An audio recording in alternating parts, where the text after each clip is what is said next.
Hola, bienvenidas y bienvenidos a Radio Semilla, el podcast de la Red de Guardianes de Semillas, donde hablamos sobre regeneración ecológica y social. Soy Daniela Borja y esta vez les acompaño en una conversación con Adolfo Maldonado. Adolfo es un médico nacido en España que vino a radicarse en Ecuador hace muchos años e inició sus investigaciones sobre el impacto en la salud de los cultivos con agrotóxicos y de la extracción petrolera. Al final del episodio también nos cuenta su camino de regeneración y cómo ha iniciado un proceso social para brindar equilibrio y salud regenerativa a una gran parte de la Amazonía ecuatoriana, principalmente el Lago Agrio, en la provincia de Sucumbíos, Ecuador.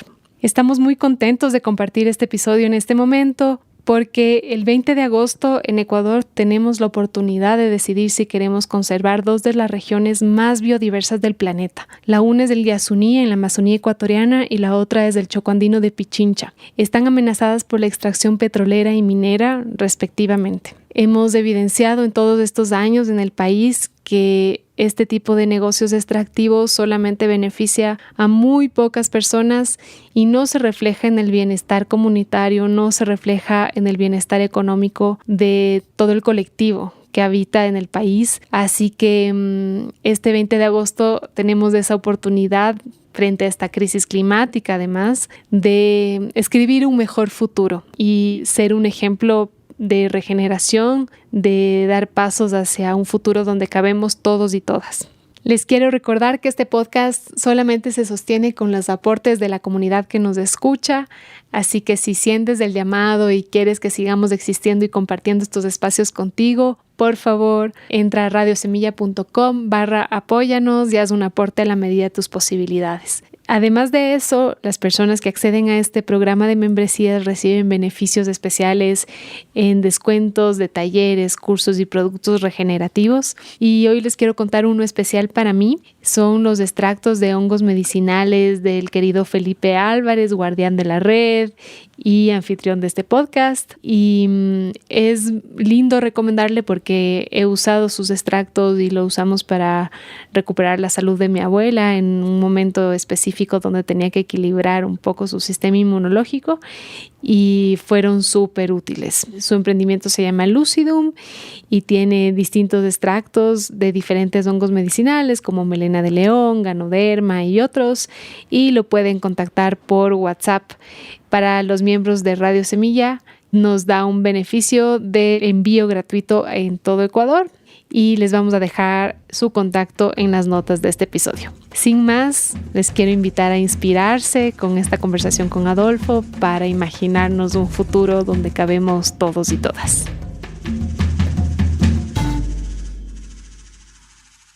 Adolfo, qué gusto tenerte en Radio Semilla. ¿Cómo llegas hoy? ¿Cómo estás? No, muy bien. Muy entusiasmado de poder participar en este programa. Qué lindo.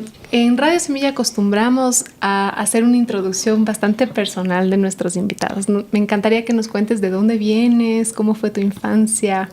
Bueno, yo soy español, nací en un pueblito muy cerca a la costa, pero con parte de sierra. Vengo de una familia numerosa, soy el sexto de 9 hermanos, donde solamente había 2 mujeres.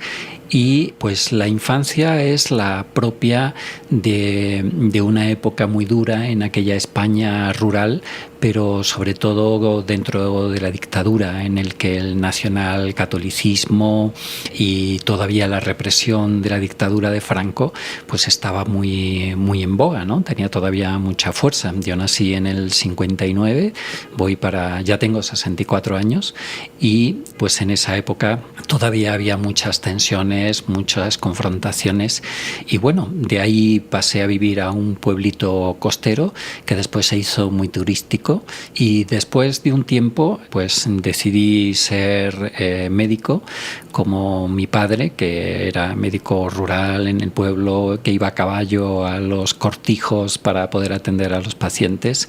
Y de ahí, cuando me gradué y vi que la medicina era sentarse detrás de un escritorio y atender catarros, gripes y amígdalas, pues dije, pues yo no hice medicina para esto. Y entonces busqué cómo salir del país, hice medicina medicina tropical y se me cruzó por medio un obispo que era de aquí de Ecuador, que era Monseñor Gonzalo López Marañón, que coincidió que él fue para España en ese momento. Lo contacté, vi que estaba en una línea de teología de liberación muy interesante y entonces pues me enganché, me vine como voluntario, estuve 6 años, me enamoré de la selva y hasta hoy, y todavía no me desenamoro. ¿Cuál fue el primer lugar que visitaste? Pues yo acabé trabajando en Sucumbíos, en un lugar pequeñito, se llama Pacayacu, y era un lugar que estaba a 4 kilómetros de la principal central petrolera ecuatoriana, que era Guarumo en aquel entonces, y era la empresa CEPE. Ahí había un centro de salud, ahí atendí durante algunos años y después iniciamos un trabajo de formación de promotores con la idea de que sean los promotores los que realmente pudieran atender la situación de salud que era muy dolorosa en estas comunidades, ¿no? Hicimos un estudio en el que comparábamos las comunidades donde había actividad petrolera con aquellas que no tenían actividad petrolera y era impresionante ver cuando ordenamos las fichas médicas en función del origen de las comunidades, vimos que había una diferencia abismal entre aquellas comunidades donde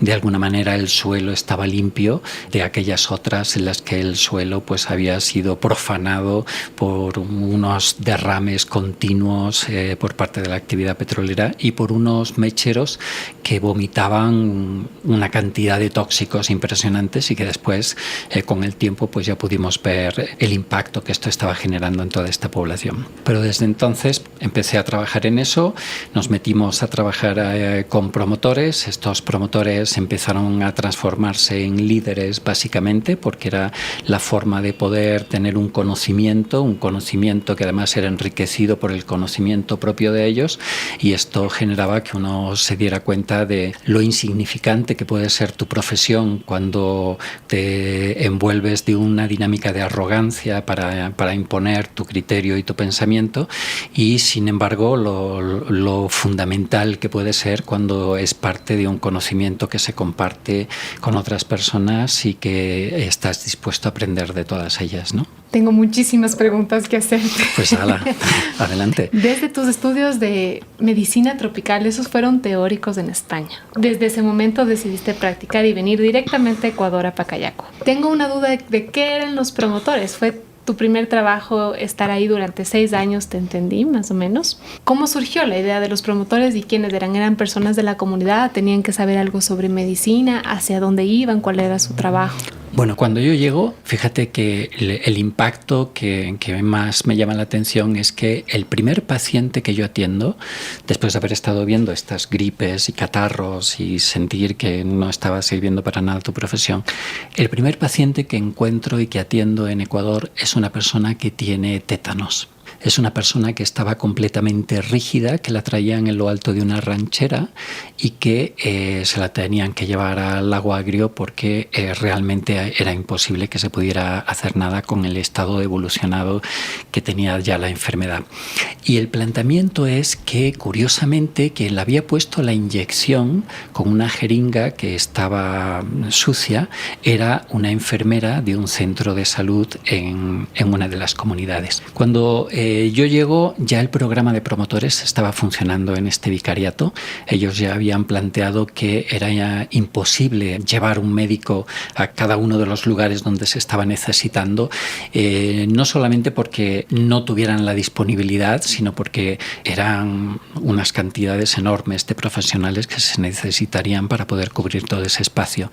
Entonces lo que se hizo fue empezar a trabajar con promotores. Inicialmente la Iglesia, como estaba en esta dinámica de atención de comunidades eclesiales de base, entonces ellos pedían a cada comunidad que ellos decidieran quiénes eran las personas que estaban dispuestos, que tenían voluntad, que tenían el carisma, las ganas, el entusiasmo o simplemente la curiosidad de poder participar en un programa como esto. Y lo que se hacían eran programas de formación que permitían que estas personas desarrollaran una serie de conocimientos y que esos conocimientos los compartieran con los conocimientos que ellos ya tenían venían también de una práctica que podía ser ancestral o podía ser familiar, que desarrollaran una serie de habilidades también, que podía ser, digamos que habilidades un poco técnicas, como tomar la presión, el poder auscultar, el poder identificar o encontrar signos que les permitieran identificar momentos de riesgo y que les permitieran ser resolutivos ante la enfermedad. Y finalmente planteamos que había un elemento fundamental que había que trabajar en el tema de los promotores y era el cultural. Porque en el cultural es donde se ve fundamentalmente las actitudes. Entonces, cómo podíamos influir en unas comunidades donde a una gente que había sido empobrecida o que había migrado y que estaban en unas condiciones todavía inestables de asentamiento. En ese momento, estamos hablando del año 87, cuando hubo el reventador estalló y se produjo todo este desastre allá en la Amazonía y se cortaron las carreteras, cómo la gente podía ser resolutiva en ese espacio con un conocimiento y unas habilidades, pero el riesgo era que acabaran yéndose para las petroleras. Tú preparas a una gente, la formas, la cuidas y después la petrolera es la que se beneficia de esto. Entonces considerábamos que era importante que el tema de las actitudes estuviera trabajado y pensamos que lo mejor era hacerlo desde la cultura, cómo recuperábamos por qué en Ecuador se trabaja en minga, los cambiamanos, los prestamanos, por qué estábamos en comunidades donde a lo mejor había gente que procedían de 18 provincias distintas del Ecuador y que estaban obligadas a vivir en un espacio porque la migración y el desplazamiento forzado a veces por la sequía o a veces por la búsqueda de mejores condiciones de vida, pues te llevaban a ponerte la mochila, cargar a los hijos y ir para adelante, ¿no? Hoy estamos viendo que esto se está haciendo ya a otros países, a otros continentes incluso. Sin embargo, en aquel momento la esperanza era la Amazonía y era la apertura de carreteras para la industria petrolera, y al Estado le vino muy bien esa estrategia de declarar esa zona baldía, cuando en realidad pues es una zona que pertenecía a unos pueblos indígenas que estaban viviendo ahí y de la que fueron despojados, ¿no? ¡Qué locura! ¿Qué afecciones pudiste ver que eran las más comunes con el impacto de las petroleras? Y tengo la curiosidad de qué saberes ancestrales encontraste en esas culturas que pudiste integrar. Yo una vez llevaba una especie de Land Rover que tenían en el vicariato para hacer unas visitas en algunas comunidades, y cuando me vieron entrar los campesinos de una comunidad me esperaron todo el día hasta que saliera, y cuando salía me dijeron necesitamos que nos eche una mano porque no aguantamos más con la contaminación, nos estamos muriendo. Entonces decidimos hacer un trabajo de investigación, fue un trabajo muy bonito, porque teníamos promotores de salud que se habían formado en laboratorio, teníamos sesiones cada mes de cuáles eran la frecuencia de casos de enfermedad que encontrábamos, y entonces pudimos hacer un perfil de cuáles eran las enfermedades más frecuentes en distintas épocas del año, los distintos meses, y eso nos daba una orientación, pero funcionábamos como si fuera una facultad de formación de promotores, ¿sí? Donde el trabajo que hacíamos lo reflexionábamos y lo expandíamos, y decidimos entonces hacer un trabajo de investigación con un microscopio que metíamos en una caja de cerveza, con unos pocos materiales y con una televisión que llevábamos para poner películas mientras íbamos analizando y que la comunidad se reuniera, y haciendo dinámicas en las que la misma gente pudiera mirar al microscopio y ver cuáles eran las lombrices y los huevos de lombrices que tenían sus hijos. Pues entonces, claro, se entraba en una dinámica que era muy bonita, porque finalmente a lo que llegabas era un diálogo, era un conversatorio hermoso de la gente con sus conocimientos, sus dudas, sus limitaciones, pero también su conocimiento profundo, ¿no? En muchas cosas. Hicimos entonces ese trabajo de investigación en el que comparábamos comunidades con contaminación y comunidades en las que no había contaminación. Entramos con el mismo equipo a todos los lugares.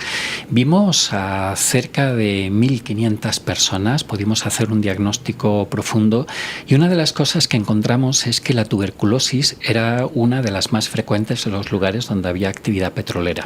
¿Podríamos decir que existe una relación directa entre la tuberculosis y el extractivismo petrolero? Pues podríamos decir que no, pero cuando partimos de la idea de que la tuberculosis es conocida como la enfermedad de la pobreza, pues ya nos está dando una relación de que efectivamente en las zonas donde hay actividad petrolera las condiciones de pobreza son mayores y como consecuencia estás desarrollando que estas personas padezcan esta enfermedad.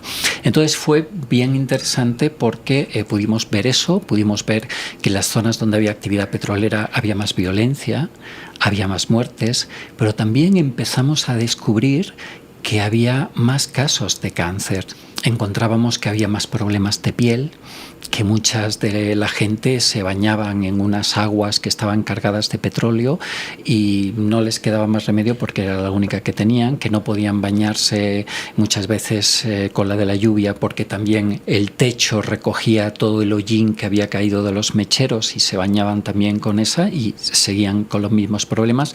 Y encontramos muchos problemas de piel como consecuencia de esto y problemas respiratorios. Entonces todo esto nos abocó a ver que teníamos que actuar de alguna manera, ¿no? Y que el problema no era tanto darle 2 pastillas a una persona para que se curara, porque si te la tomas con el agua donde ha caído el petróleo, pues estabas en las mismas condiciones. Entonces decidimos que había que hacer un abordaje social a la enfermedad, que teníamos que buscar cuáles son estos procesos de determinación de la salud y la enfermedad y qué era lo que estaba ocurriendo. Y empezamos a plantear la necesidad de que las organizaciones empezaran a pelear por este tema, por un agua limpia, por un suelo que estuviera digno, por un aire que fuera respirable y que no oliera a petróleo, ¿no? Y en esa dinámica, pues una de las cosas que nos pareció más interesante es que creamos un centro de salud, que era desde donde operábamos, pero un centro de salud que decidimos que fuera holístico. Entonces le pedimos a un sobador, a una hierbatera, a un señor que hacía medicina natural y que pasaba el huevo, y yo, sí, y estábamos ahí los 4, a veces éramos 5, que nos sentábamos alrededor de la mesa y recibíamos al paciente. El paciente llegaba y cuando nos decía qué era lo que tenía, pues nosotros nos mirábamos entre nosotros y decíamos, bueno, ¿qué le decimos, no? Y entonces el yerbatero decía, bueno, pues a mí me gustaría, yo creo que esto se podría curar con este tipo de plantas, ¿no? Y la señora del huevo decía, pues yo creo que sería bueno hacerle una limpia porque podría estar en las características del embrujo que te puedan haber hecho. Y otro decía, bueno, pues yo creo que tal cosa. Y yo al final, pues así como tímidamente me atrevía a decir, bueno, ¿y será que le podemos dar un poquito de antibiótico? Porque me parece que tal vez sería bueno que esto se pudiera curar así. Pero ¿sabes qué fue lo más importante? Que cuando tú vas a un centro de salud y vas a ver a un médico, el médico te dice, señor, señora, usted se tiene que tomar esto. Son estas pastillas con esto, con esto, con esto. Y sin embargo, cuando ellos venían al centro de salud, pues eran ellos los que decidían qué tratamiento era el que querían seguir. Qué interesante. Podía ser el del médico, el del sobador, el del hierbatero, o salir sobándote y ya está, y pasándote luego. Pero la idea interesantísima era esta, ¿no? De cómo el diagnóstico finalmente, o las terapias, eras tú quien decidías cuál tomarlo, ¿no? Y eso era un cambio radical. Es un cambio radical hasta ahora en nuestras culturas, digamos, menos vulnerables, ¿no? Que sí. Tienes toda la razón de asumir al médico como una autoridad máxima sobre el cuerpo propio. A mí me parece eso impresionante. Sí, no, y fíjate que se dieron situaciones muy bonitas. En una de estas ocasiones llegó una señora que tenía una mastitis, tenía una infección, se le había hecho una laceración en la piel. Estaba dándole el seno a uno de los hijos y entonces se le infectó. Entonces, claro, cuando llega la señora y se pone delante de todo este equipo multidisciplinario o multivisual o multicultural, pues yo les digo, vean, yo esto sé cómo curarlo y esto, pues obviamente con un antibiótico, con la penicilina, se cura. pero el problema es que le cortó la leche. Ya no va a poder seguir lactando al niño y posiblemente el niño tenga algún problema.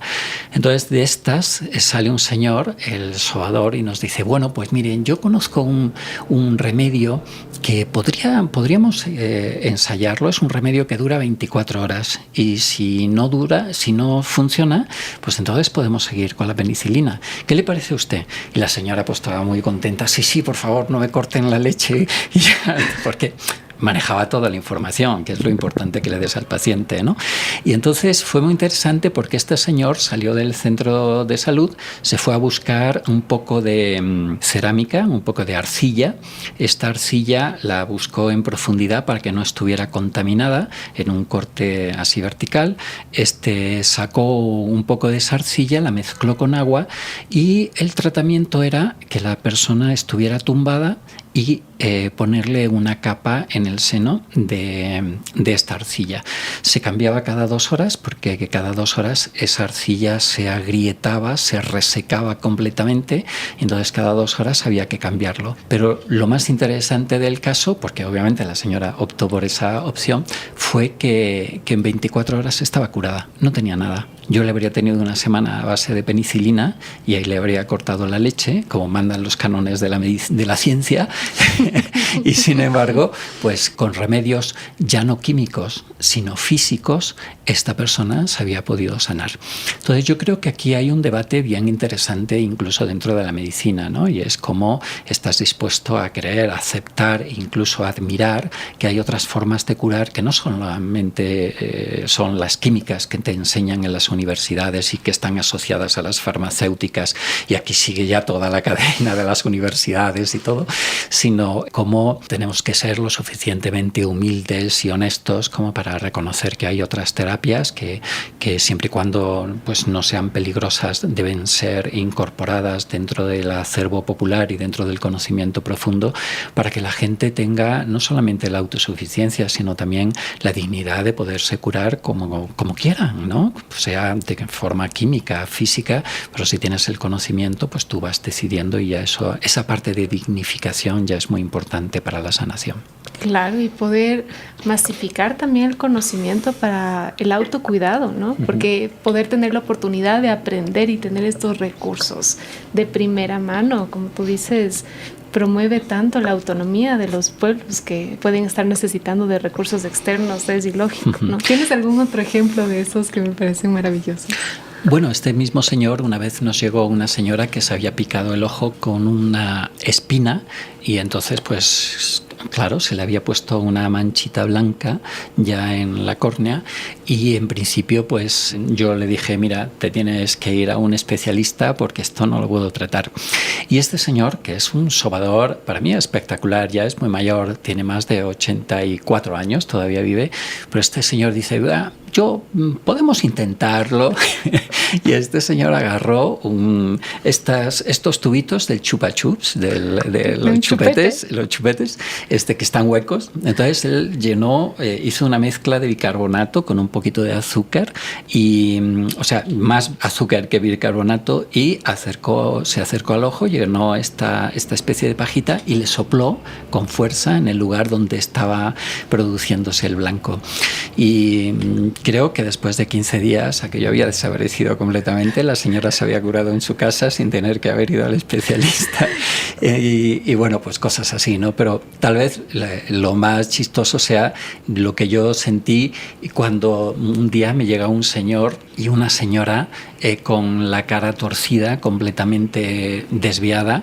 Yo pensé que le había dado una parálisis. Estaba completamente seguro de que esto era súper riesgoso. Les acosté a los dos en la cama, le hice la historia y me dijeron que ellos habían salido, que la noche estaba fría, que habían tenido que salir de madrugada y que cuando entraron pues les dio esta parálisis. Y al final, pues yo pensando que era una especie de derrame o una parálisis a frigore, que se llama también, ¿no?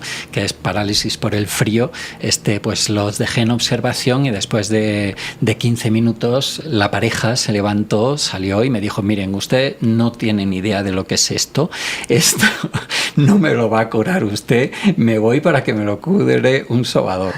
Y efectivamente, al día siguiente los señores llegaron con la boca perfectamente en su sitio, le habían puesto ruda, le habían dado sus masajes y sus floreadas con el alcohol y estaban perfectamente bien, ¿no? Entonces, ante eso, claro, yo digo, estoy en un terreno pantanoso, ¿sí? Aquí puedes meter las patas con mucha facilidad o puedes intentar que realmente la gente se vaya dando cuenta del valor del conocimiento que tiene, ¿no?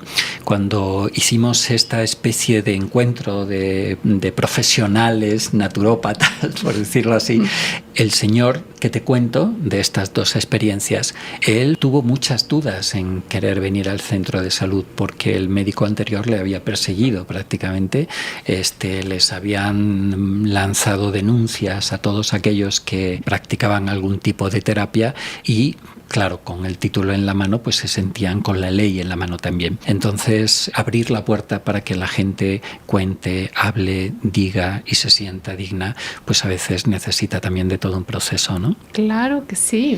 Qué linda lección de humildad, ¿no? Por eso quería tenerte tanto en Radio Semilla, porque había escuchado un poquito de estas historias la primera vez que nos conocimos y me parecieron tan esclarecedoras para poder integrar nuevos conocimientos, ¿no?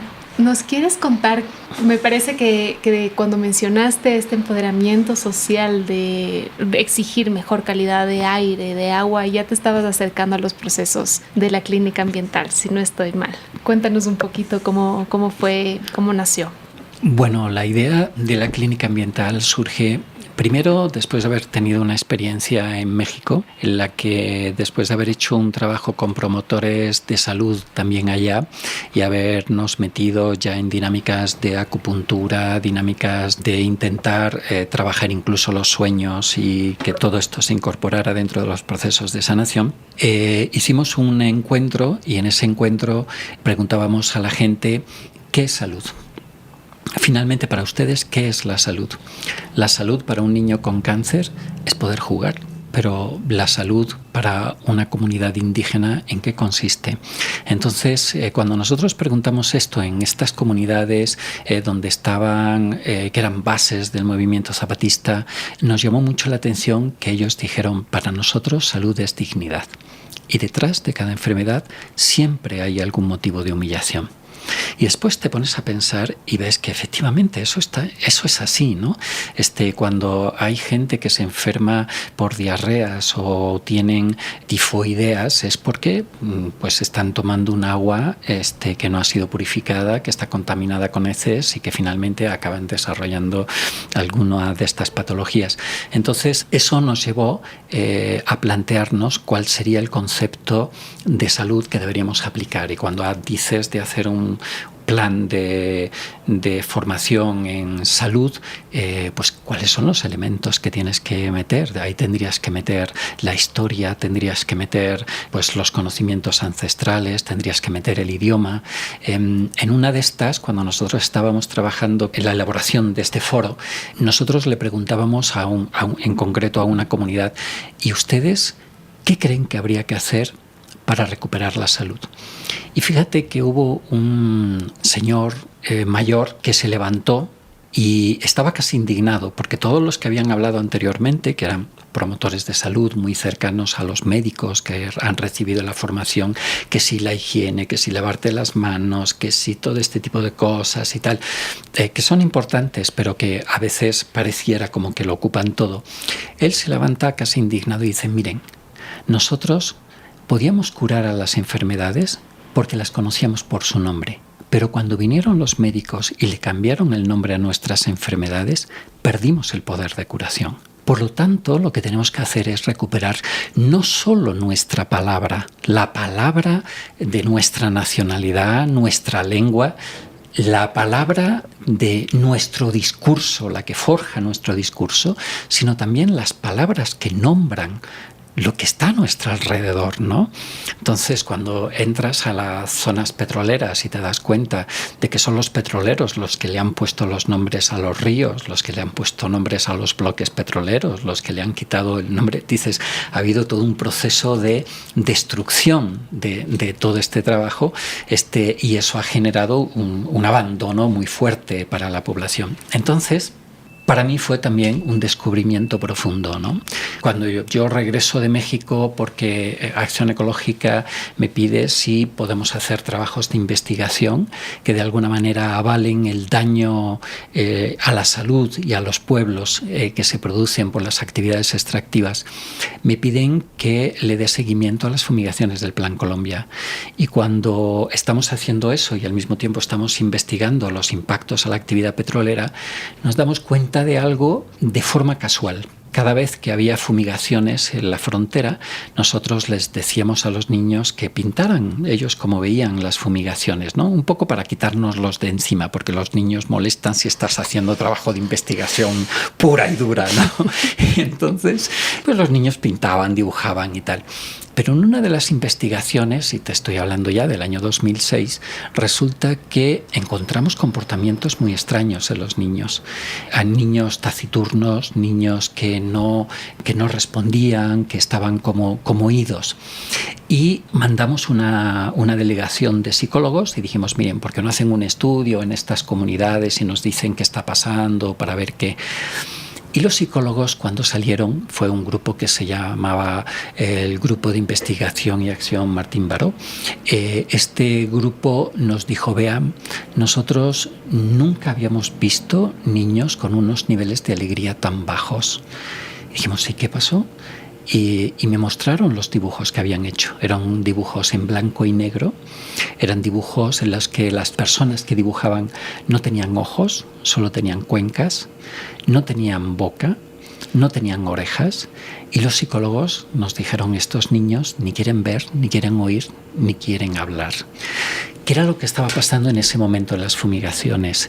Las primeras fumigaciones eran avionetas que pasaban, fumigaban y ya está. Después el gobierno colombiano las hizo acompañar de helicópteros artillados para que pudieran disparar si había algún tipo de movimiento.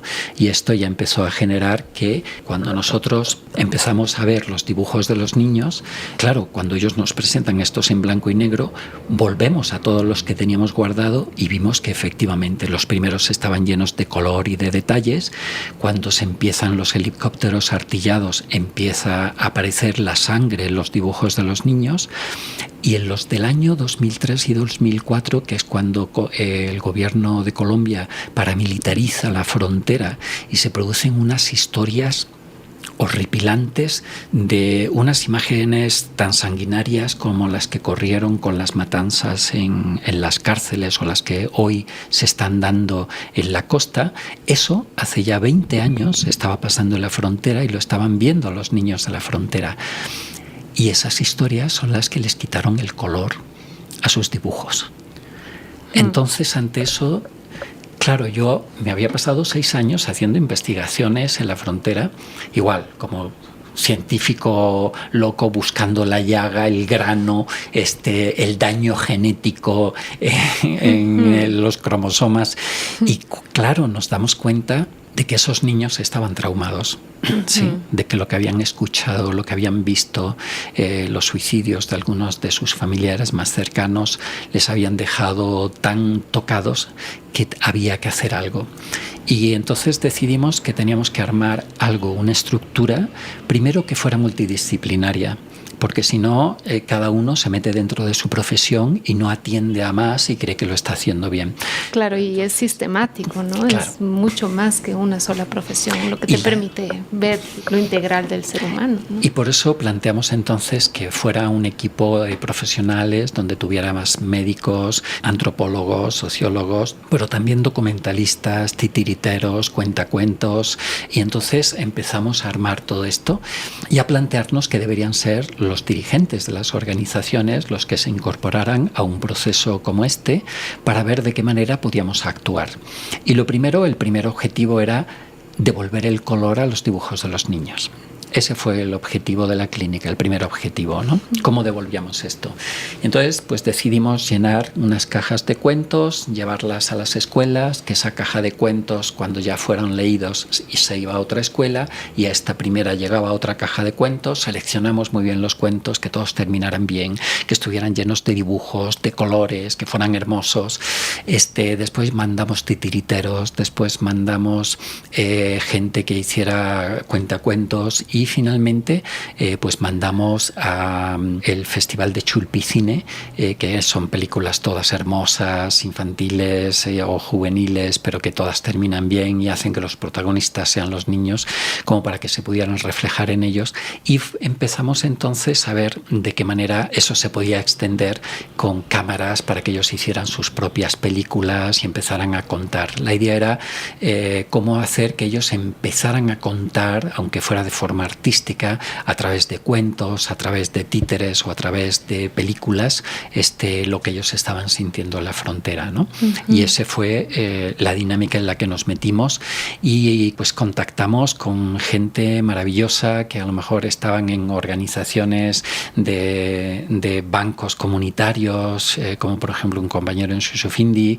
o gente que estaban como promotores de salud en algunas otras comunidades, o gente que estaban en la escuela de líderes por el tema de la Texaco y que estaban trabajando en eso. Entonces hicimos un llamado amplio, la gente respondió, se sintió muy acogida, le pareció que era un espacio donde se sentían muy a gusto, y empezamos a trabajar. Le llamamos Clínica Ambiental.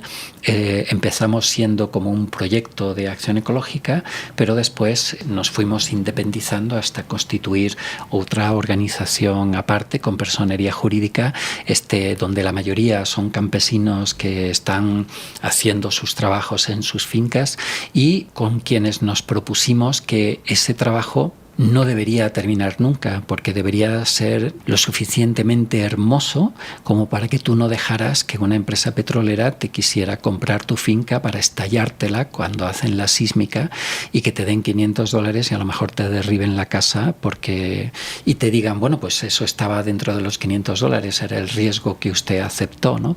Entonces, para evitar eso, como las fincas, la gente tenía que estar orgullosa de sus fincas, y es por eso por lo que nos empezamos a plantear la necesidad de que si la salud comienza en el suelo tenía que tener un valor muy importante dentro de la organización.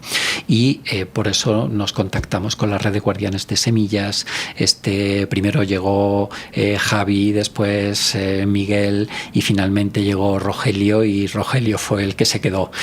Rogelio ha armado un trabajo extraordinario que, bueno, todo el mundo le tiene un cariño fundamental, porque fue quien le dio seguimiento a todo este proceso, acompañó, cada año estaba ahí formando a más gente, y toda esta gente hemos querido irla acumulando en lo que hoy llamamos la red amazónica de permacultores, ¿no? Antes de continuar, quiero hacer algunas aclaraciones para nuestra audiencia que no está en Ecuador. Hablaste de acción ecológica, quisiera que brevemente nos cuentes qué es. También me gustaría que nos digas desde cuándo trabaja la Clínica Ambiental, cuántos años ya tiene. Pues Acción Ecológica es una organización que creo que nació en el año 1986. Ya tiene como casi va a llegar a los 40 años, y es una organización que hizo mucho por la defensa de la naturaleza, porque cuando nació las únicas organizaciones eran organizaciones que estaban muy aliadas al poder y que finalmente eran muy permisivas. Sin embargo, pues Acción Ecológica se lanzaba a la calle, protestaba, cerraba ministerios, y finalmente lo que hacía era denunciar lo que estaba pasando en el Estado para que se pudieran tomar decisiones que cambiaran esa situación, ¿no? No eran gente gritona y en la calle, eran gente con propuestas que siempre se defendían, aunque fuera en la calle o aunque fuera cerrando algunos de los ministerios, pero con propuestas siempre, ¿no? Entonces creo que esto es muy importante. Esta organización todavía existe, todavía está, pero nosotros nos salimos de la organización organización, porque si bien Acción Ecológica tiene un trabajo más bien enfocado a la denuncia y a frenar aquellas actividades que puedan ser lesivas, nosotros vimos que había una laguna y era qué pasa cuando hemos perdido esa batalla, cuando la petrolera ha entrado, cuando la minera se ha metido, cuando las fumigaciones se están dando. Entonces, ¿cómo hacemos para iniciar procesos de reparación? Y esa reparación es la que nos ha dado a nosotros un poco bandera, ¿no? Nosotros decidimos centrarnos en eso, nacimos en el año 2008 a raíz de estas aspersiones aéreas, de la situación que estaban pasando los niños, y nos metimos en situaciones en las que pudimos abordar temáticas como los suicidios en comunidades donde se estaba produciendo naranjilla y se utilizan muchos tóxicos para hacer producir esta naranjilla. Nos metimos en el tema de las petroleras, nos metimos con distintas temáticas, y ahora pues Acción Ecológica nos ha pedido que colaboremos con la organización también en temas de reparación en otros espacios ya a nivel país, ¿no? Ya no solamente en la Amazonía. Me acaba de surgir esta pregunta de cómo se relacionan los suicidios con los agrotóxicos, porque acabas de mencionarlo muy puntualmente, ¿no? Bueno, pues es una relación muy directa. La misma Organización Mundial de la Salud reconoce que todo lo que son organofosforados, todo lo que sea publicidad debe ser muy limitada, incluso anulada, porque existe una relación muy directa entre los organofosforados y el suicidio. La Organización Mundial de la Salud, fíjate que llega a aceptar como normal que pueda haber 18 personas que se suiciden por cada 100.000 habitantes año. Sin embargo, nosotros encontramos que en esta zona de producción de la naranjilla había 2.100 personas que se suicidaban por cada 100.000 personas año. Es una locura. Es una estupidez, es una verdadera estupidez. Y sobre todo cuando ibas allá y hablabas con los dirigentes de la comunidad, nos decían, bueno, el que se suicida, allá él. Eso es un problema personal, no es un problema comunitario. Dijimos, no, ustedes son comunidades indígenas. ¿Cómo no van a reconocer que esto es un problema? Es un problema profundamente grave. El tema, cuando hicimos el estudio, porque nosotros lo que hacíamos es que reuníamos a todos estos técnicos que hemos mencionado antes, nos juntábamos, el documentalista, el cura, si quería venir también, pues ahí podía estar, y decidíamos entonces qué hacer. Y en una de esas discusiones dijimos, hagamos un trabajo de investigación en este lugar para ver lo que está ocurriendo. Y cuando fuimos a este lugar le decíamos, vimos que el uso de los pesticidas era enorme, que cuando ya sentían que la tierra no producía, entonces pensaban que era porque los pesticidas ya habían perdido su efecto y le echaban más. Entonces eran auténticas bombas explosivas las que se estaban utilizando en este cultivo. Y cuando nosotros le preguntamos a la gente, pero ¿y ustedes por qué cultivan la naranjilla? ¿Es porque les gusta mucho? Porque dicen, no, nosotros esa naranjilla ni la probamos. Dice, pero ¿cómo así que no la prueban? No, ¿usted sabe la cantidad de veneno que eso tiene? ¿Cómo nos vamos a comer nosotros eso? Dijimos, pero ¿y entonces qué hacen ustedes con eso? Lo vendemos en Ambato. Ambato es una ciudad importante en el país. De las flores y las frutas. Pues sí, flores y frutas llenas de pesticidas. Entonces era tenaz porque, claro, ellos hacían una reflexión y decían, pero bueno, y la gente que produce papas en el Carchi nos las manda también cargadas de pesticidas. Y la gente que produce banano en la costa nos lo mandan también cargado de pesticidas. ¿Por qué no le vamos a mandar nosotros también a ellos nuestros pesticidas en la naranjilla? Para nosotros eso fue un descubrimiento demoledor, porque decíamos, lo más importante en la agricultura siempre ha sido la solidaridad, el compartir las semillas, el compartir los productos, el ser generoso, ¿no? que está asociado a la producción. Y sin embargo aquí lo que estabas viendo es que nadie producía para comer, solamente se producía para sacar dinero y con ese dinero entonces comprar comida que podían ser los enlatados, el fideo o la industria o cualquier producto industrializado. Entonces sí veíamos que había que hacer un trabajo importante. Arrancamos con un compañero que se ofreció de voluntario para poder trabajar en estas comunidades, y pues se fue armando toda una estructura a través primero de la agricultura orgánica y que después acabó siendo también permacultura. Uh-huh. Qué devastador todo lo que me cuentas. Al mismo tiempo, yo veo los trabajos de la clínica ambiental y son pura esperanza. Entonces, me gustaría que comencemos a abordar un poco y a surfear cómo comenzó la clínica, cuántas personas están aplicando ahora la permacultura, cómo fueron los primeros talleres. Es interesante esto que dices de la esperanza, porque nosotros acabamos de plantearnos ya, y lo tenemos en nuestra página web, que cuando la esperanza está por los suelos, pues tenemos que recuperar el suelo, porque la esperanza es una semilla que crece con mucha facilidad, ¿no? Entonces la recuperación del suelo se convirtió en el eje, en el centro prácticamente de todo esto, ¿no? En cómo recuperábamos el agua, cómo recuperábamos los suelos, y con la canalización de los talleres de permacultura básica que Rogelio fue impulsando en la zona, pues se nos ocurrió que teníamos que darle una continuidad a todo esto.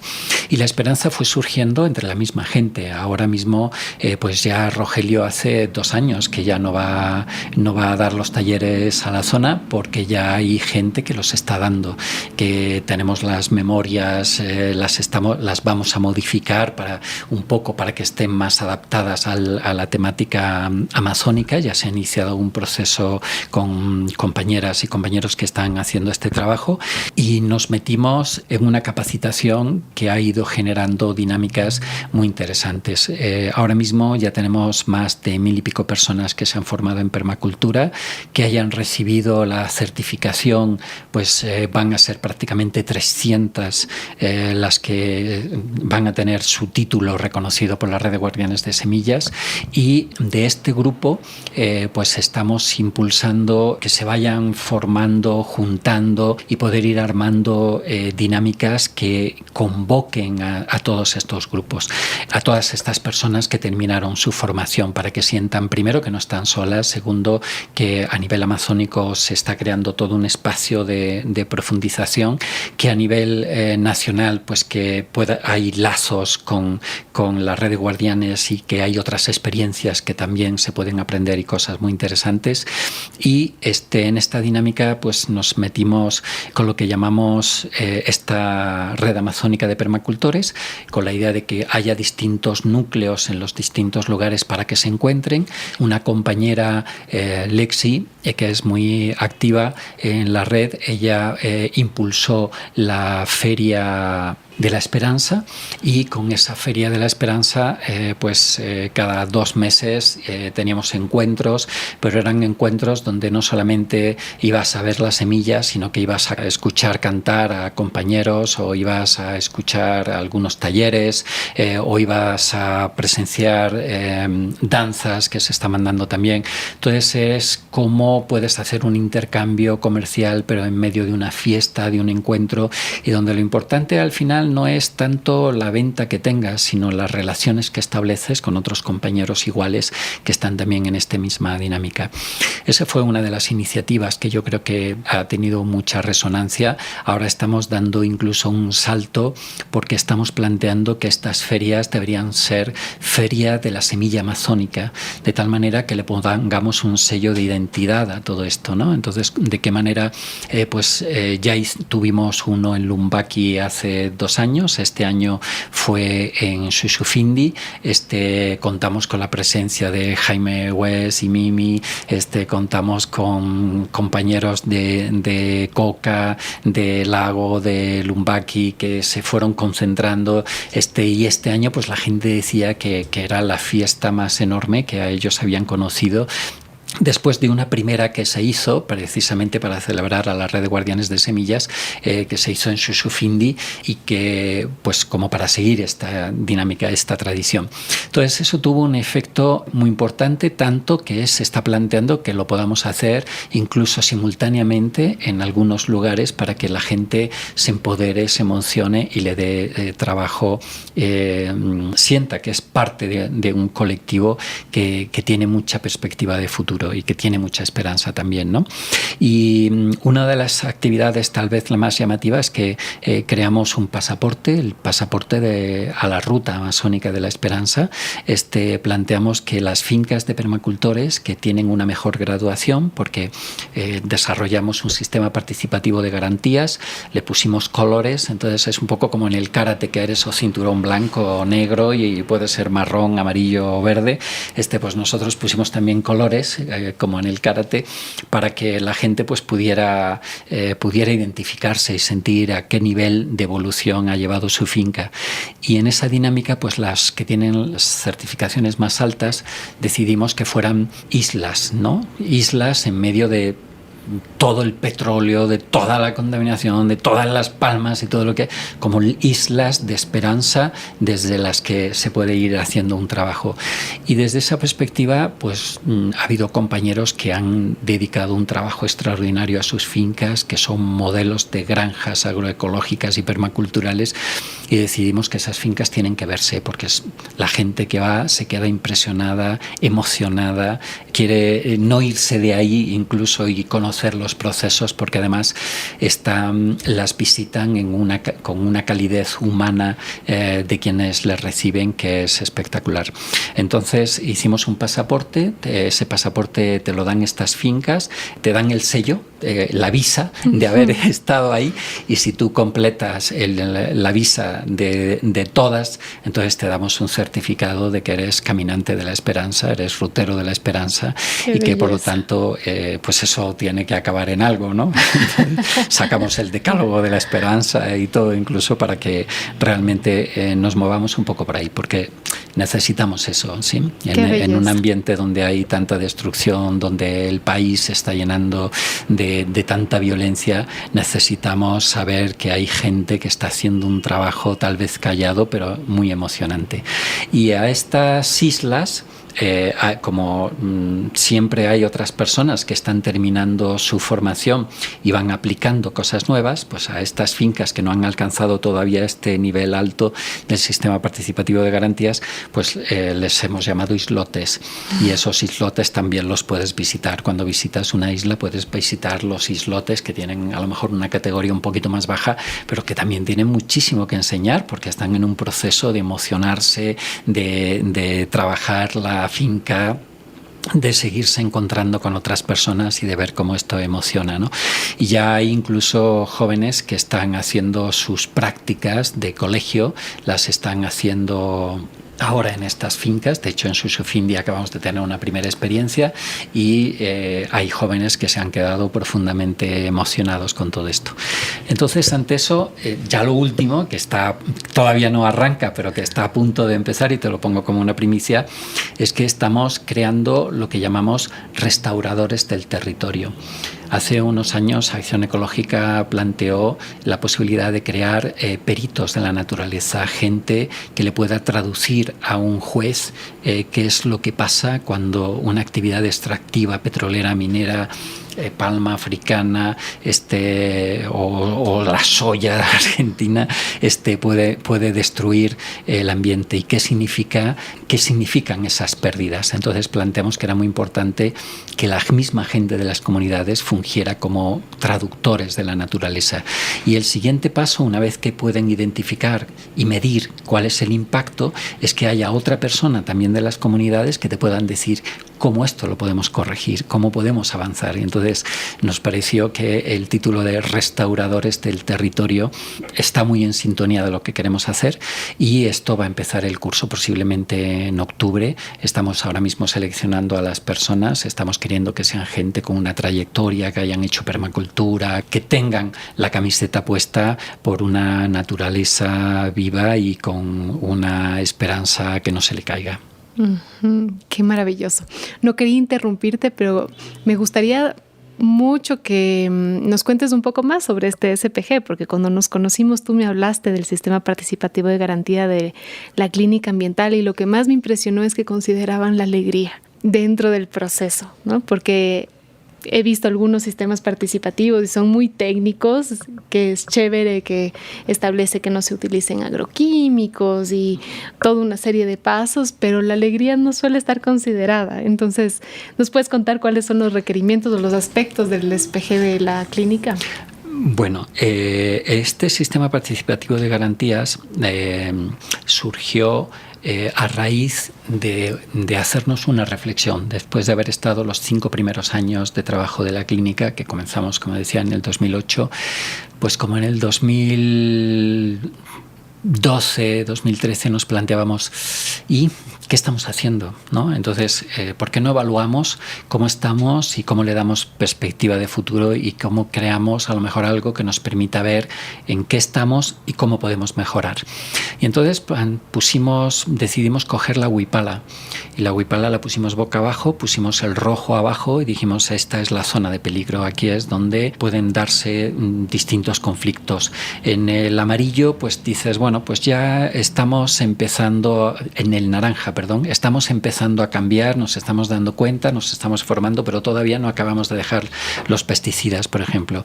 En el amarillo ya dices, sí, ya hemos dejado los pesticidas, en el verde ya te metes en otras cosas y así vas subiendo al celeste, al azul, al morado. Pero nosotros dijimos, tenemos que hacer un sistema que nos permita medir no solamente cuál es el papel de la persona, también el de la familia, porque cualquier persona que esté trabajando en la finca va a tener también la influencia de sus hijos. Entonces decíamos, tú puedes ser un tipo que conozca muy bien la permacultura y tengas el conocimiento, tengas la técnica, pero acabes pegándole a tu hijo porque crees que es de tu propiedad y puedes hacer uso de él, ¿no? O a tu esposa, o sea, ¿cómo así? Entonces dijimos, no, tenemos que hacer distintas categorías. Entonces decidimos que a nivel personal íbamos a valorar lo que eran conocimientos, lo que eran habilidades y lo que eran actitudes, lo que aprendimos con los promotores de salud, ¿no? Entonces, ¿cómo podíamos aplicar esto nuevamente en esta dinámica? Conocimientos, habilidades, actitudes. Entonces, tú puedes tener un gran conocimiento, a lo mejor tienes menos habilidades, pero si tienes actitudes solidarias y son importantes, pues eso te va a dar un promedio. Después dijimos, y a nivel familiar, ¿qué es lo que valoramos? Entonces dijimos, pues una puede ser la forma en la que vamos a producir. ¿Cómo vamos a producir? Vamos a producir explotando al trabajador. Nosotros que estamos haciendo permacultura y vamos a tener un trabajador, lo vamos a explotar porque ya tenemos conocimientos y habilidades, pero la actitud de explotar. Entonces dijimos, no, esto lo tenemos que valorar también. Y también la comercialización, o sea, cómo producimos, si vemos toda la cuestión de los plásticos, cómo nos están inundando y de qué manera nosotros pues podemos hacer también que la comercialización sea solidaria, que podamos estar trabajando con pacientes con cáncer y que nuestros excedentes pues puedan pasar en colaborar con estos pacientes con cáncer para que ellos puedan cultivar su huerta y enseñarles a producir también, pero que al mismo tiempo tengamos una dinámica de compartir, ¿no? Y planteábamos el tema de las energías. Y no solamente son las energías alternativas, son las energías de desgaste, de que tú como jefe de familia te consideres que eres el que manda y ordena y los demás son subordinados. Una de las cosas que a nosotros más nos ha llamado la atención en los talleres de permacultura es que toda la gente que termina haciendo la permacultura acaba encontrando el lugar que le corresponde. Dentro de la familia tú te encuentras que hay gente que el marido dice, pues a mí lo que me gusta es la producción, y la mujer a lo mejor dice, pues a mí lo que me gusta es darle un valor agregado, es la alquimia de trabajar ese producto que tú has producido y cómo le doy el valor para que tal, ¿no? Y a lo mejor está el niño que siente que también tiene un lugar ahí, y lo importante es que todos entonces recuperan su palabra. Lo mismo que la gente ante los médicos tomaban sus espacios de decisión y decidían, aquí también hay mucha gente que ya empiezan a decir, no, pues este es mi espacio, este es mi lugar, a mí esto es lo que me gusta, entonces yo tengo y asumo esa responsabilidad, ya no necesito a alguien que me exija desde fuera y que se gaste la energía en mandarme, sino que entramos en esta dinámica, ¿no? Y finalmente pensábamos que si valorábamos la persona y valorábamos la familia, también tendríamos que tener un criterio para valorar a la comunidad. Y entonces pensábamos que ahí era fundamental el papel de la alegría. Entonces trabajábamos mucho el concepto de la alegремia, que nos vino desde Argentina con Julio Monsalvo, y ahí empezamos a valorar cómo podíamos hacer que la gente pasara de ser espectadores, que muchas veces nos ponemos delante de la televisión o o vamos al cine o tal, cómo pasábamos a ser semi-espectadores para después acabar siendo actores y entonces o directores de tu propia alegría, ¿no? y del arte o de la satisfacción que puedas hacer. Entonces creo que esto fue una dinámica muy bonita porque nos permitió, ahora mismo por ejemplo estamos creando la Escuela de Música y otras Artes en Shushufindi porque nos parece que es fundamental, gente que pueda expresarse a través de la música. A lo mejor no tienes la capacidad o las ganas de expresarte con la palabra, pero lo puedes hacer con un dibujo, con una emoción, con una danza, con una canción, con un instrumento. Entonces la idea es cómo podemos entrar en toda esta dinámica, por eso nos metimos con las cámaras para que la gente pudieran hacer sus videos, cómo podían hacer incluso noticieros en las comunidades para que se pudieran compartir. Y finalmente está el tema de lo organizativo, ¿no? En una zona donde las petroleras han destruido prácticamente todo el tejido social, ¿cómo consigues que esas comunidades empiecen a tomar decisiones sobre lo que les afecta, sobre sus necesidades, sobre las formas de poder salir de la situación en la que están? Y entonces, ¿cómo puedes construir normas comunitarias que sean respetadas no solo por la comunidad, sino también por el que venga de fuera, sea una empresa, sea el Estado o sea quien sea? Entonces, en esa dinámica de construcción tenías estos niveles que te iban permitiendo ir subiendo en escala, pero al mismo tiempo teniendo en cuenta que todo esto es fundamental. Entonces, a la gente que recibe su capacitación por la red de guardianes, por los talleres de permacultura, pues es un certificado personal, individual.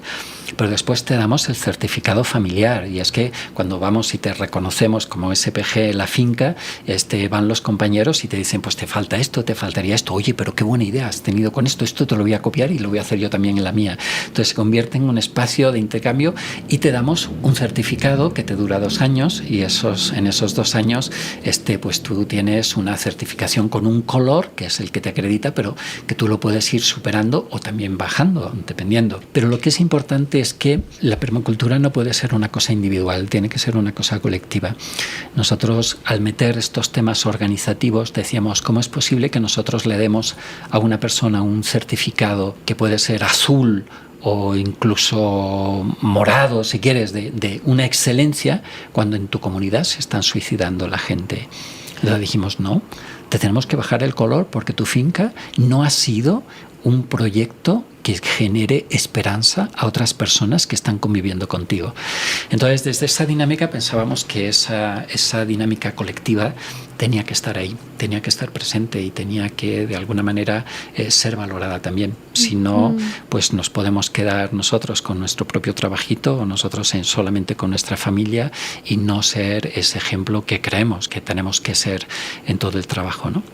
Qué conmovedor lo que dices, me remueve mucho porque a veces vemos a las comunidades afectadas por el petróleo como muy vulnerables, que de hecho son y han sido vulneradas, pero veo que lo que dices se refleja tanto en la ciudad, mismo en el barrio, ¿no? Cómo hemos perdido el tejido social, cómo hemos perdido la capacidad de tomar decisiones en nuestro colectivo, cambiar nuestras realidades, involucrarnos en nuestra comunidad cercana. No nos damos cuenta que tenemos esta necesidad imperiosa de involucrarnos y que no es suficiente con tener nuestras islas permaculturales dentro de la ciudad o de la familia, ¿no? Qué importante lo que has dicho.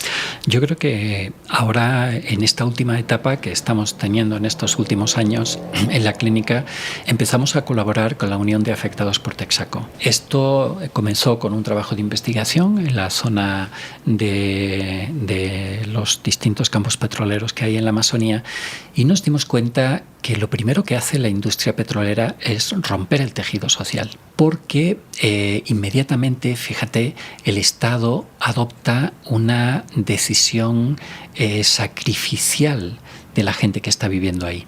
Bueno, para conseguir petróleo tenemos que contaminar a alguna gente, tenemos que contaminar ríos, tenemos que acabar a lo mejor con algunos poblados, tenemos que tal, pero es para el bien del país. Y entonces siempre se adopta la actitud del sacrificio. El sacrificio es lo completamente opuesto a la solidaridad. ¿Sí? Hincklhammer plantea, un teólogo de la liberación, plantea que la forma de contrarrestar el sacrificio es recuperar los espacios de solidaridad y de encuentro para volver a construir comunidad.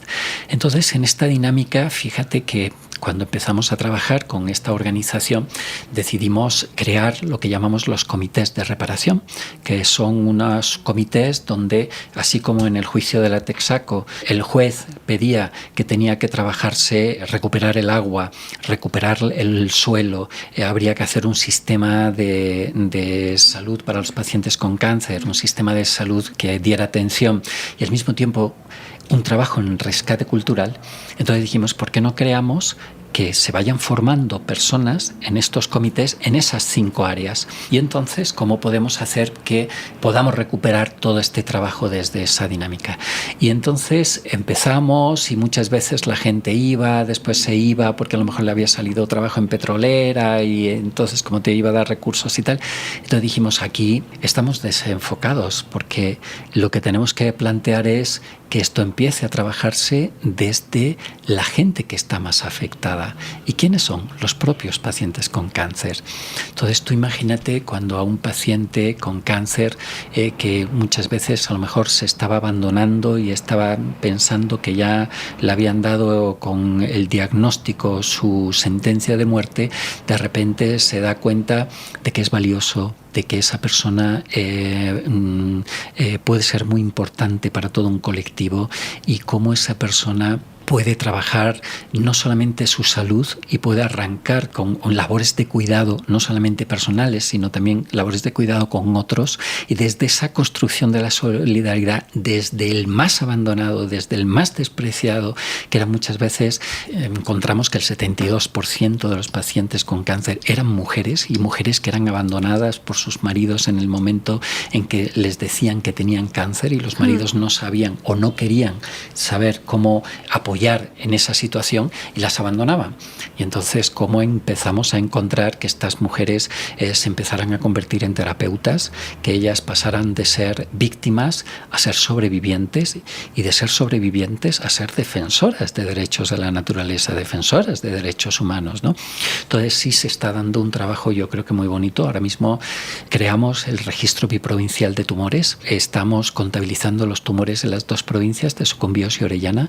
Tenemos contabilizados ahora mismo el informe del último registro, que es de diciembre del año pasado. Teníamos 442, ya he recibido más de 60. Estamos superando ya los 500 casos de cáncer, las 500 personas con cáncer en toda esta zona, y realmente el trabajo que ya se están haciendo de poner demandas contra la CTA, que es digamos que el Ministerio de la Amazonía, que tiene plata para apoyar a los pacientes con cáncer y que no la están dando porque la prefieren destinar a los recursos, al presupuesto general del Estado.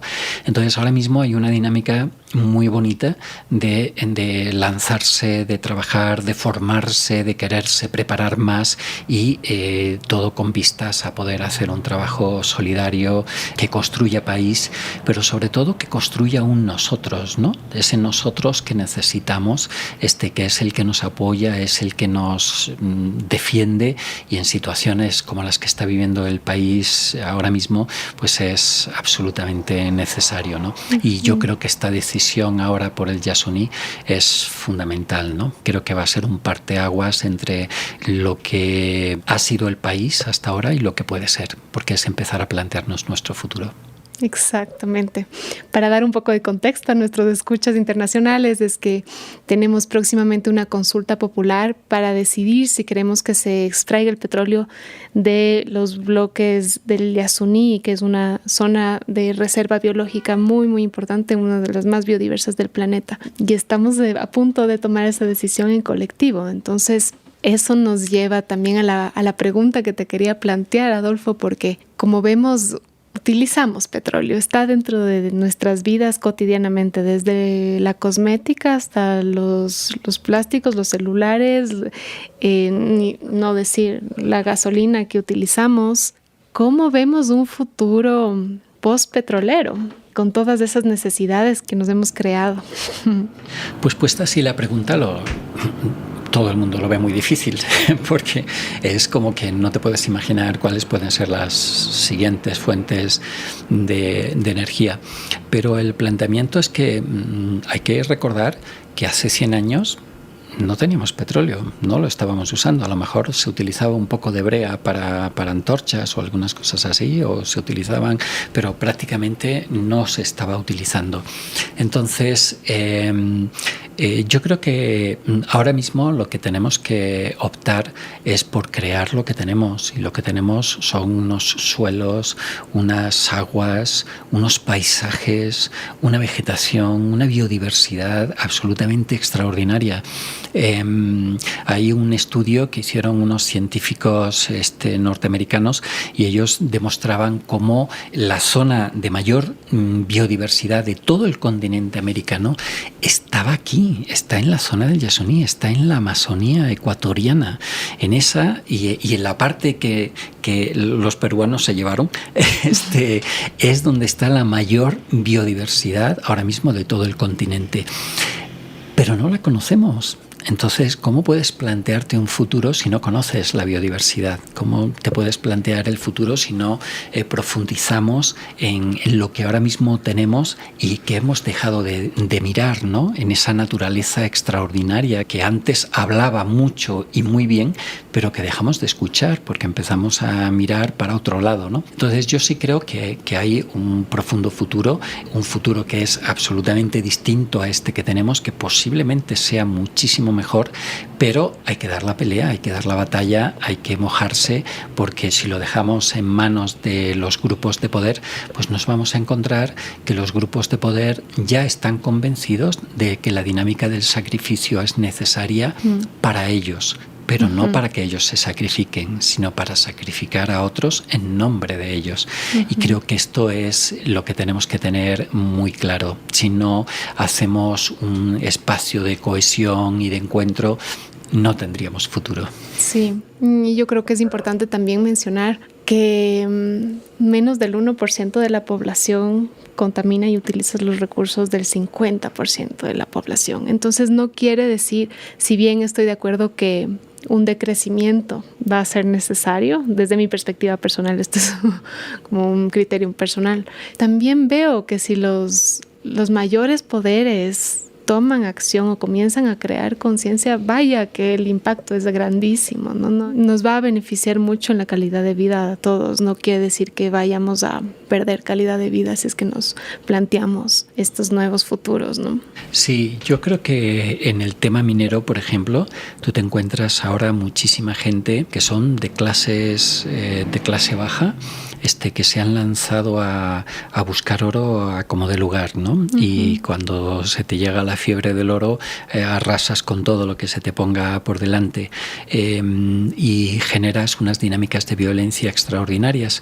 En el tema petrolero, fíjate que son más bien las clases altas, pudientes, las que están metidas, las que están socavando, las que están sacando la mayoría de los recursos y los contratos, pero ahora mismo lo que están haciendo es lanzar a la gente contra la propia gente. Es lanzar a la gente que siente que tienen necesidades, plantearles una serie de satisfactores, y que esos satisfactores no se van a poder cumplir porque la otra mitad de la comunidad está en contra. Y entonces se están generando situaciones de conflicto, de confrontación muy duros. Por eso nosotros creemos que tenemos que construir la esperanza, tenemos que recomponer ese suelo, tenemos que empezar a demostrar que este suelo da para todos. Ya lo decía Gandhi, la tierra da para satisfacer todas las necesidades. Dice, lo que no puede satisfacer es la avaricia de algunos. Y desde esa perspectiva hay que construir esa esperanza que combata la avaricia. Es un camino titánico, pero también uno tiene que tomar la decisión de en qué lado de la balanza quiere estar, ¿no? Sí. Para ir cerrando esta deliciosa entrevista, no sé si llamarle deliciosa, es un poco catastrófica, pero Pero tiene esas luces de esperanza que son las más importantes. Quisiera que nos cuentes cómo ser parte, ¿no? Hablaste del pasaporte, me gustaría que nos cuentes cómo acceder a él, si todos podemos visitar las fincas, cómo nos contactamos, qué más podemos hacer para regar y hacer que crezca y que se diversifique el suelo de la clínica ambiental. Bueno, para conseguir el pasaporte cualquiera lo puede hacer, se puede poner en contacto con la clínica. Tenemos la página web, es clínicaambiental.org, y ahí puedes decir que estás interesado, y lo que te hacemos es que te ponemos en contacto con la finca primera que quieras visitar, y de ahí ellos ya te pueden estar dando el pasaporte o lo puedes retirar de la oficina tranquilamente, y ya con eso pues ya tienes los contactos de todas las ubicaciones y puedes hacer el recorrido.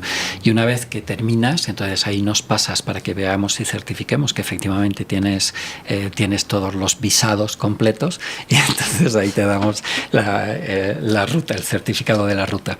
Esto con respecto a lo de a nivel de quien quiera acercarse a visitarla, ¿no? Después nosotros también hacemos público los cursos de permacultura que estamos haciendo, que los hacemos en distintos lugares, porque la idea es que la gente se puede ir formando en grupo, en sus propias comunidades. Entonces la gente nos dice: vean, nosotros quisiéramos que para el próximo año los cursos de permacultura los puedan dar en nuestra propia comunidad. Entonces la idea es formar comunidades. Normalmente de esas comunidades a lo mejor hay 5 que empiezan a aplicar, pero bueno, es un grupo, ya es número que consideramos que es importante y que se van a juntar. Y para ser miembro de la clínica ahí sí está un poco más complicado, pero tampoco es imposible, porque normalmente estamos trabajando con gente en la Amazonía. Ahora mismo no nos hemos abierto todavía a otros espacios, estamos ahora mismo centrados allá. Sobre todo en Lago Agrio, ¿verdad? Digamos que Sucumbíos y Orellana, pero también hay gente de Napo, y este año estábamos entrando ya en Pastaza, haciendo algunas intervenciones en algunas comunidades indígenas, y ahora a través de la Universidad Andina también se está queriendo impulsar parte del trabajo allá, y en colaboración con otras organizaciones como YACUM o con gente como Aprofores en Napo también. Entonces como que más o menos por ahí estamos entrando, pero la idea es que para eso sí, el requisito es que tienes que tener tu finca certificada con la Huipala. La idea es que empiezas a entrar a trabajar en esto, pero ya con una credencial, con un ánimo, con un proceso, con una trayectoria claro, que quieras recorrer y que quieras ir mejorando y avanzando, ¿no? Belleza. ¿Tienes algún otro comentario, algo que nos quieras compartir para cerrar? Yo diría que en estos momentos que estamos viviendo ahora, yo quería hacer público que hemos sacado una película que se llama Indolencia Rayos X. Es la situación de los pacientes con cáncer en la Amazonía y la situación que están viviendo. Es una película que cuando su autor, Pocho Álvarez, la hizo, nosotros le habíamos pedido que nos hiciera un videíto de 15 minutos para hacer público un poco la situación, pero como estamos sacando unas publicaciones que se llaman La huella del cáncer, que es un trabajo técnico que dice cuánta gente es, digamos que el análisis del registro biprovincial de tumores, él dijo: a este informe le falta alma. Sí, y el alma es los testimonios de la gente, necesitamos escuchar a la gente. Y cuando él hizo un recorrido por 43 pacientes y recogió sus historias, dijo: lo siento, pero no puedo resumir esto en 43, en 15 minutos, necesito más tiempo. Y al final pues hizo un documental extraordinario. Yo creo que es una joya, es una obra maestra, y es el entrelazar las historias de estos pacientes con cáncer. Yo creo que, si bien el documental es un poco duro, porque hace una denuncia muy fuerte de cómo es el sistema de salud en el país, no deja de ser esperanzador, porque muestra la calidad de la gente con la que estamos viviendo, la calidad de la gente que habita la Amazonía, la capacidad de esforzarte, de unirte, de luchar juntos y de sacar cosas adelante. Y yo creo que eso es esperanzador, ¿sí? Yo creo que, volviendo un poco a la frase que decíamos antes, cuando piensas que todo estaba, que la esperanza está por los suelos, tienes que recuperar el suelo, y creo que eso es una máxima, es una línea a seguir, y creo que en esas estamos, ¿sí? Ojalá que lo podamos seguir construyendo durante mucho tiempo y que el Yasuní se convierta también en un referente. Imagínate llegar al Yasuní a verlo y a conocerlo pasando antes por la ruta amazónica de la esperanza. No tiene desperdicio eso. ¿Dónde se puede ver el documental?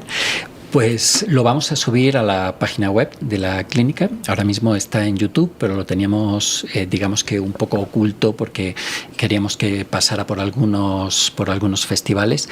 Te podemos pasar a ti el link y tú lo difundes para la gente que escuche este programa y que pueda acceder a él. Maravilloso, ese es un excelente beneficio para los miembros de Radio Semilla, que ya saben algunos que pueden aportar. Pueden entrar a radiosemilla.com/apóyanos y permitir que este podcast siga existiendo. Muchas gracias por ese ofrecimiento y por todo tu tiempo y tu esperanza.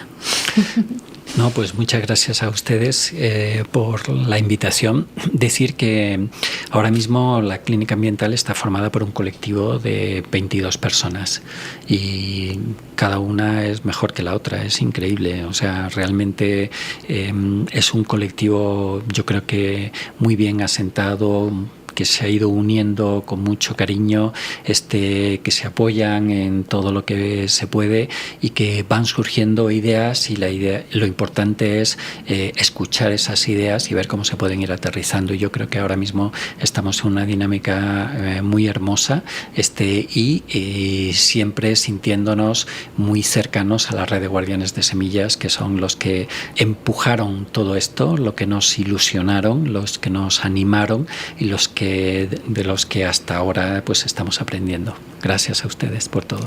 Un placer, qué rico poder crear comunidad y estar en red y seguir inspirándonos en conjunto, ¿no? Bueno, espero que pronto tengamos más noticias de la clínica ambiental, seguro estaremos comunicándoles, y agradecemos muchísimo la escucha también de todos ustedes y que nos estén acompañando en esta temporada. Hasta pronto.